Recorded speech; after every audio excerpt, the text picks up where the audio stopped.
Salut, bienvenue à tous et à toutes.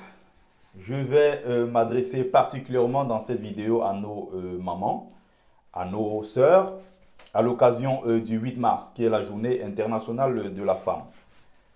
Je vais bien sûr m'adresser aux femmes du continent en général, mais plus particulièrement, je vais me pencher sur le cas de la femme camerounaise qui traverse une période très difficile, notamment dans les régions anglophones de notre pays.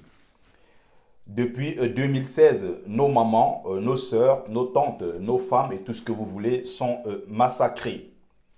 Dans ces régions, elles sont sans moyen de défense. On massacre les hommes, on massacre des femmes, on massacre, le pire même, c'est qu'on massacre des enfants dans ces régions.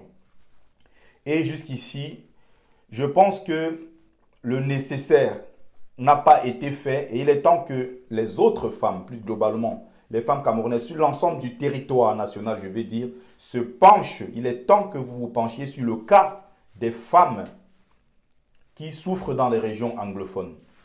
Pour commencer déjà par soutenir ces femmes, il y a aussi, je veux bien le rappeler, des femmes sur l'ensemble du territoire qui sont en difficulté, qui traversent des périodes très très difficiles. Je n'oublie pas nos femmes, nos mamans qui sont à l'extrême nord du pays, dans le grand nord, tout au moins là où il y a Boko Haram, qui a fait des ravages et qui continue encore d'en faire. Il ne faut pas oublier ces paramètres-là qui sont très très importants.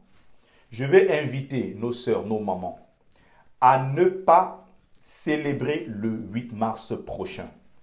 Je vous invite à rester chez vous en solidarité avec les autres femmes qui sont massacrées dans des régions anglophones, en solidarité avec les mamans qui sont aussi massacrées à l'extrême nord du pays, plus globalement même à la femme camerounaise qui est en difficulté et qui traverse une période de son histoire assez tumultueuse.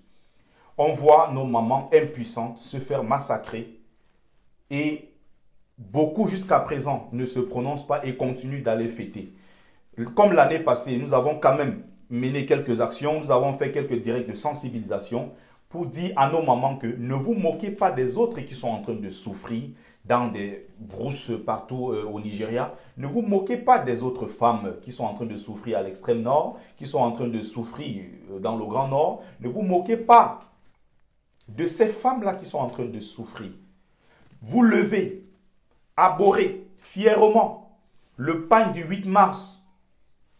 Ça sera une trahison. Ça sera une insulte à l'égard de ces femmes comme vous qui sont en train de souffrir.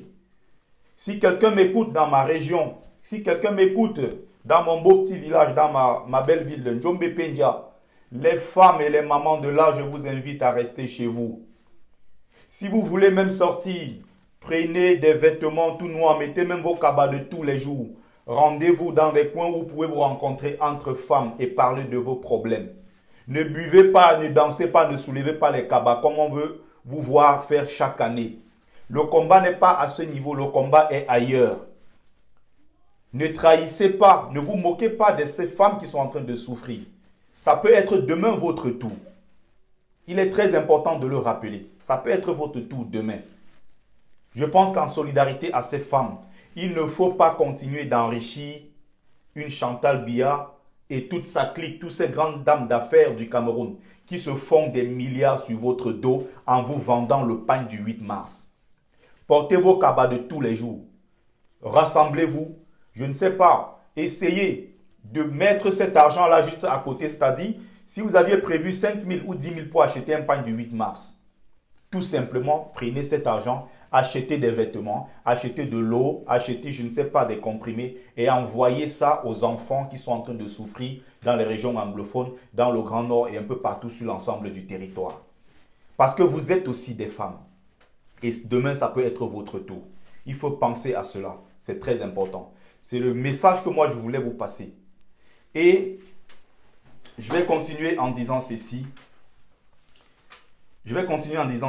Je suis pour que les femmes retrouvent leur place qu'elles ont eue dans des sociétés africaines. C'est-à-dire dans des sociétés africaines pré-coloniales, dans la société africaine pré-esclavagiste. Avant l'arrivée des colons, la place de la femme était une place sacrée.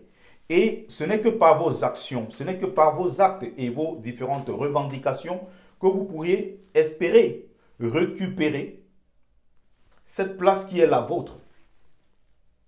Aujourd'hui, il y a ce qu'on appelle l'inversion des valeurs chez nous. Aujourd'hui, la femme a complètement perdu sa place. La femme aujourd'hui n'a de valeur dans notre société que si elle est mère et épouse. La femme aujourd'hui est au second plan. La femme aujourd'hui en Afrique est celle-là qui cuisine, celle-là qui ne va forcément pas à l'école. La femme est celle-là qui attend qu'un mari vienne la sauver. La femme africaine que nous voulons pour mener les différents défis qui s'imposent à nous, qui s'imposent à notre continent, ne sont plus forcément ces femmes-là, même si elles ont toujours leur place. J'ai envie de rappeler une chose, c'est qu'en tant que kémite, je n'ai pas peur. Je ne suis pas de ces gens qui pensent que si la femme commence à trop faire des études, si la femme commence à véritablement s'émanciper, ça va être un frein à notre développement. Non, je ne suis pas de ceux-là. Je ne suis pas de ces hommes-là qui ont peur d'une femme qui est instruite. Tout au contraire, c'est ce que j'adore. J'aime des femmes instruites, j'aime des femmes qui sont cultivées, j'aime des femmes qui sont émancipées, j'aime des femmes qui sont entreprenantes, des femmes qui ont de grandes ambitions.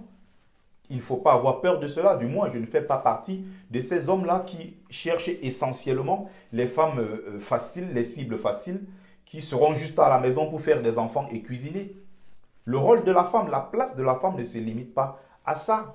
Ça ne se réduit pas à cuisiner et faire des enfants. Je suis de ceux-là qui pensent que la femme africaine doit désormais prendre son rôle de mère de l'humanité. Elle doit désormais prendre son rôle de reine de notre société beaucoup plus au sérieux. Chaque année, je n'oublie pas de revenir sur ça pour vous rappeler qu'à chaque fois, rappeler que la place que vous avez aujourd'hui dans notre société, qui est évidemment une place, on va dire, au fond du banc, au fond de la classe, c'est la place que vous occupez à cause des agresseurs qui sont venus d'Occident et qui sont venus d'Arabie. Dans les sociétés traditionnelles africaines, vous pourrez encore le vérifier dans certaines contrées qui pratiquent encore ce qu'on appelle le matriarcat originel. Vous allez bien remarquer que la femme a une place de choix et que la femme n'est pas seulement là pour cuisiner et faire des enfants.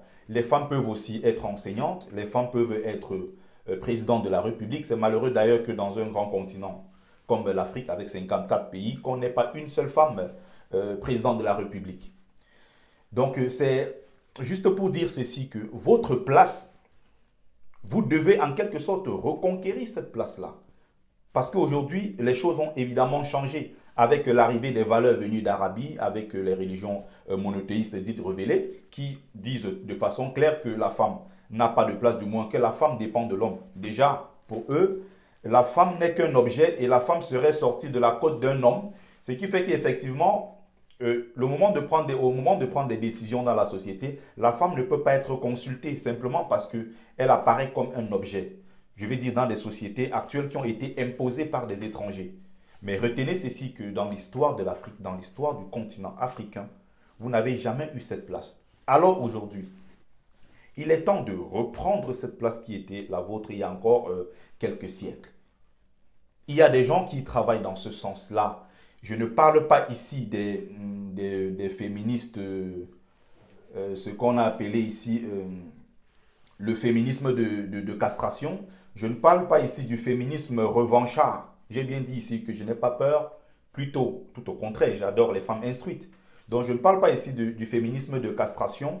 Je ne parle pas ici de ce féminisme revanchard contre les hommes noirs que nous sommes. La société tente de monter nos mamans, nos sœurs contre nous, les hommes noirs, alors que votre combat, ce n'est pas contre nous, mais votre combat, c'est à nos côtés pour avancer et construire une société encore plus juste. Votre combat, c'est auprès des hommes et non contre les hommes.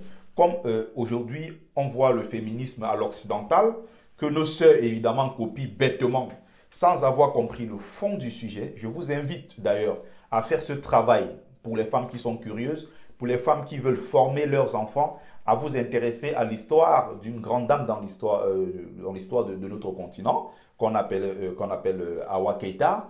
Elle a des ouvrages à son actif. Il faut lire ces ouvrages-là. Je vous avais conseillé récemment l'ouvrage de notre sœur Sylvia Serbin, qui raconte en fait le parcours des plus grandes dames de l'histoire de l'histoire de l'Afrique, les femmes qui ont marqué l'histoire de l'Afrique, que ce soit l'histoire de l'Afrique et bien sûr aussi du monde noir, parce qu'elle parle évidemment des femmes qui sont aussi dans le nouveau monde, Amérique et tout ce qui va avec. Donc c'était un message très important que je voulais passer ce soir à nos sœurs, à nos mamans, pour vous rappeler que pour le cas bien sûr des femmes camerounaises, aller danser, chanter le 8 mars, c'est une trahison. Nous voulons construire un nouveau Cameroun et vous comptez. Vous avez votre place dans la construction, dans l'édification de ce nouveau Cameroun, dans la construction de ce nouveau Cameroun. Vous avez d'ailleurs même une place de choix. Il faut voir aujourd'hui la place que nous accordons à la femme.